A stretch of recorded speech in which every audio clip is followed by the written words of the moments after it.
Assalamualaikum anak murid Muallimah. Apa khabar kamu semua? Diharapkan semua anak murid Muallimah berada dalam keadaan sihat walafiat. Baiklah, seperti biasa, pagi ini kita akan belajar dalam mata pelajaran Tauhid tahun 3, iaitu tajuk Beriman kepada Rasul. Okay.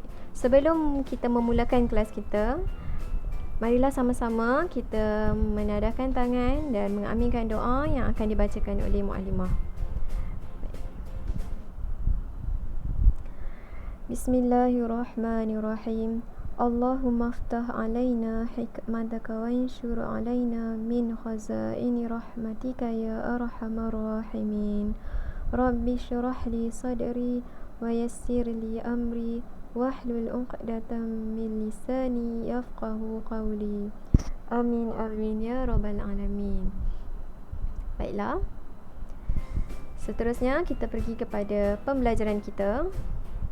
Okey, Maklimah sediakan slide. Kita boleh tengok pada slide yang seterusnya. Okey. Ya, saya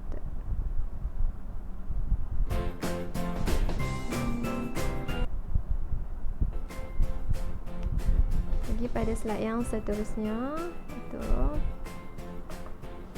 Okey. Pelajaran pertama, beriman kepada Rasul. Di akhir pembelajaran ini, murid dapat yang pertama, menyatakan pengertian beriman kepada Rasul. Yang kedua, menyatakan hukum beriman kepada Rasul. Yang ketiga, menghafaz dalil beriman kepada Rasul. Baiklah. Hari ini kita belajar berkaitan dengan beriman kepada Rasul. Okey, kita pergi pada slide yang seterusnya. Mari fahami. Pengertian beriman kepada Rasul ialah percaya bahawa Rasul adalah seorang lelaki yang mulia dan yang diutus Allah Subhanahu wa ta'ala untuk menyampaikan wahyu kepada umat manusia dan jin. Baiklah, untuk yang pertama, pengertian bagi beriman kepada Rasul. Okay, apa itu beriman kepada Rasul?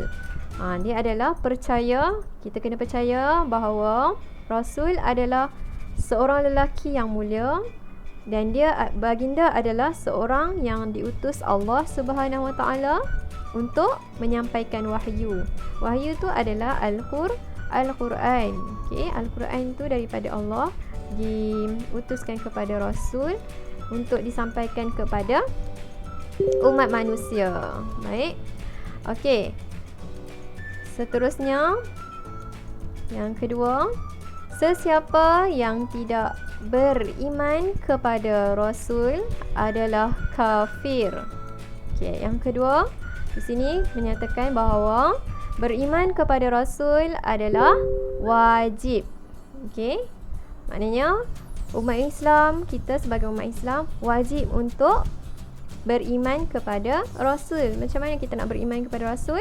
Dengan mengikuti segala ajaran yang diberikan. Contohnya adalah ajaran bagaimana untuk menunaikan solat. Allah utuskan kepada Rasul supaya mudah untuk umat manusia ni untuk contohi. Sebab Allah utuskan Rasul dari kalangan manusia supaya kita boleh contohi. Jadi mudahlah kita nampak. Sebab dia sebagai manusia, kita pun manusia. Jadi mudah untuk kita ikuti. Kerana itulah dia diutuskan daripada manusia. Baiklah, yang seterusnya, pengutusan Rasulullah sallallahu alaihi wasallam mesti diimani. Apa itu pengutusan Rasulullah sallallahu alaihi wasallam? Iaitu apa yang diajarkan ataupun apa yang disampaikan. Contohnya, Nabi kata, Rasulullah minta untuk kita menunaikan haji di Mekah bila kita mampu. Jadi bila kita mampu, kita kena tunaikan haji. Okay, selain daripada itu, iaitu berpuasa di bulan Ramadan. Okay, di sini Muallimah terang sikit-sikit ya. Okay, yang seterusnya, yang terakhir, Percaya kepada Rasul adalah rukun iman yang keempat. Okey, kalau kita ingat kembali daripada kita pasti ataupun daripada kita tahun 1 mungkin kita telah selalu didedahkan dengan rukun iman, rukun Islam. Ada beza ya, rukun iman dan rukun Islam. Rukun iman ada 6 perkara. Okey, yang pertama beriman kepada Allah. Yang kedua beriman kepada malaikat. Yang ketiga beriman kepada kitab. Yang keempat beriman kepada Rasul. Dan yang kelima beriman kepada hari kiamat. Dan yang terakhir sekali adalah beriman kepada qada dan qadar. Jadi beriman kepada Rasul terkandung dalam rukun iman yang keempat. Baiklah, kita tengok pada slide yang seterusnya berkaitan dengan dalil Al-Quran ataupun dalil dalam Al-Quran yang menyatakan bahawa kita wajib untuk beriman kepada Rasul. Okey. Sama-sama, okey. Muallimah baca, kemudian muallimah minta untuk kamu ikut bacaan muallimah. Bismillahirrahmanirrahim.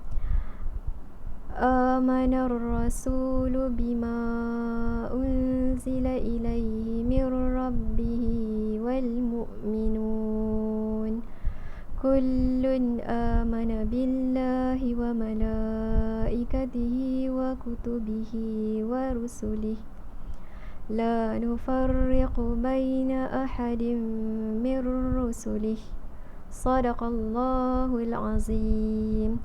Surah Al-Baqarah ayat 285.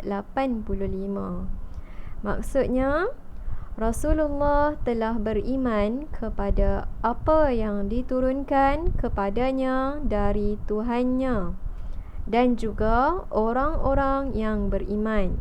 Semuanya beriman kepada Allah dan malaikat-malaikatnya dan kitab-kitabnya dan rasul-rasulnya.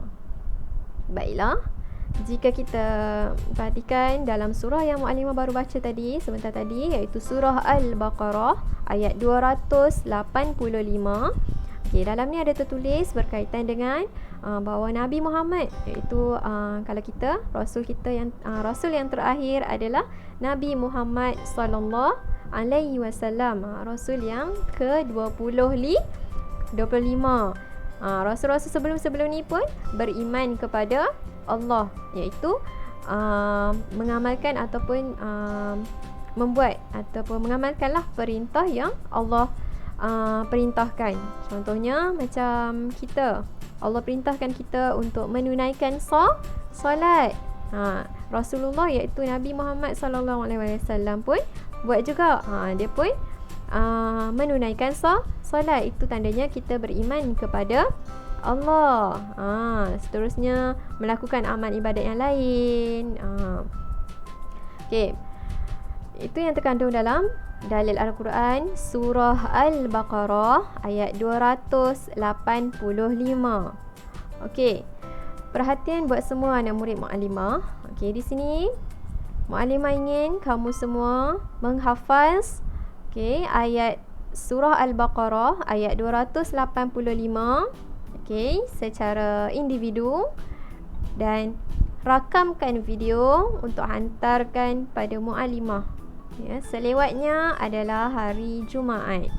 Baik, sekali lagi muallimah ingatkan, semua murid diminta untuk membuat rakaman video hafazan surah Al-Baqarah ayat 285.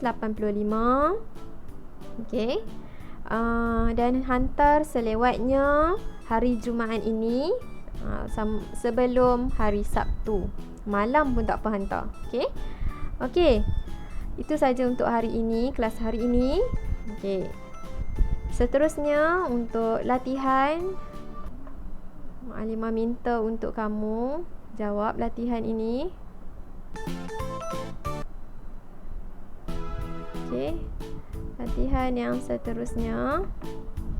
Okey, di sini muallimah sertakan aktiviti Okey, aktiviti secara penulisan. Okey, Mukadimah minta untuk kamu tulis dalam buku tulis ataupun kertas kosong. Kemudian hantar pada Mukadimah. Baik.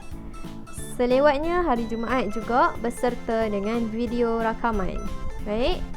Sekali lagi Mukadimah ulang, di sini ada 2 tugasan. Yang pertama, salin soalan dan aktiviti ni dalam kertas kosong atau buku latihan dan jawab. Kemudian yang kedua, hantar video rakaman, okey, hafazan surah Al-Baqarah ayat 285. Jelas? Baik, itu saja untuk kelas Mukadimah pada hari ini. Jadi sebarang pertanyaan kamu boleh WhatsApp Mukadimah pada nombor Mukadimah. Sekian, Assalamualaikum warahmatullahi wabarakatuh. Jumpa lagi.